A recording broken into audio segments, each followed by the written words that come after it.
So for this light independent reaction, I will be sending a special link to you so that you can watch it explaining the light independent reaction. Okay? Okay, so before we proceed with the light dependent independent reaction, let's have first the parts of the chloroplast. So first, the chloroplast has a membrane which is in green, which is a protective layer surrounding the chloroplast. It controls what enters and exits the chloroplast. On the other hand, when we say granum, it is the stack of thylakoids that increases surface area for light absorption. And then next, we have the thylakoids. Na naman ang thylakoids? Dira nahitabo si light dependent, di ba? So, flattened sacs containing chlorophyll and other pigments, site of light dependent reaction. And then, si stroma. O, para ma-visualize naton, si stroma naman, kay amoy na siya ang fluid filled space where the Calvin cycle takes place. So, ara siya dira si din gato light independent reaction.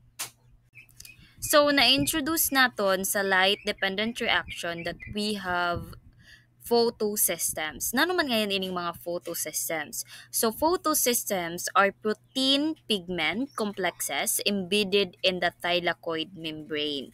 Contain chlorophyll and accessory pigment that absorb light energy. So ini ngayon gayud si photosystem ang iya gayud sini rule sa should sang chlorophyll kay tig-absorb sang light energy. Among siya gayud ang maigo kay siya man gayud ang mo absorb. So light energy excites electrons starting the flow through the electron transport chain or ang ETC. And then, in the photosystem 2, din kitong photosystem 2, ang una maigo or ang ikaduha? Ang una na maigo. Photosystem 2 lang siya because it is discovered second. So, first man na na-discover atong ikaduha nga kwan nga photosystem ang photosystem 1 siya ang first na discover pero ulhi siya sa process. Si photosystem 2 naman kay tungod kay ulhi siya na discover among photosystem 2 iya pangahan. So in photosystem 2 splits water into electrons, protons and oxygen. So ang gitawag sinang pagka-split sang water into electrons, protons and oxygen is what we call photolysis. So ini si protons amo ato si hydrogen ha atong H+. Si oxygen na release and then si electrons atong nipuli. Atong napuli ngayon nga electron ma'am, 'di ba pagka human split sang water may nipuli man ang electron ni water sa na-excite na electron, may possibility lat ato siya ma'am na maigo. Yes.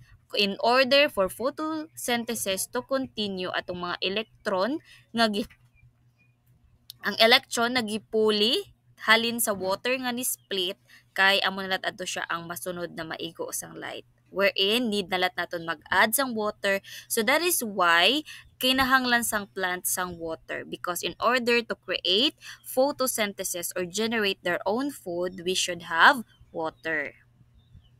So now, ma'am, nano matungan si ATP synthase, ma'am, atong galingan. Galingan sang nano ATP. Okay. So how it works? So light reactions pump protons. Nano gato ako sa si protons kay amin na siya si H+ or atong hydrogen. Light reactions pump protons into the thylakoid lumen, creating a high concentration inside. 'Di ba? Kung magsige kita add sang water, sunod sige siya dito process. Magkadamo ang aton water, magka-add na sang water. Si hydrogen naman kay magkadamo nga magkadamo. So, meaning muhay ang iya concentration sa should inside the thylakoid lumen. So protons flow back into the stroma. Kinahanglan kay ara man siya sa should sang kwan sang thylakoid, kinahanglan niya mo gawas.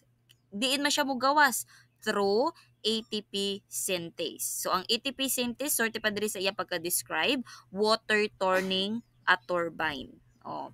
Okay. So, for this one, daw siya ang water nga nag-turn, nagpatuyok sang ATP synthase.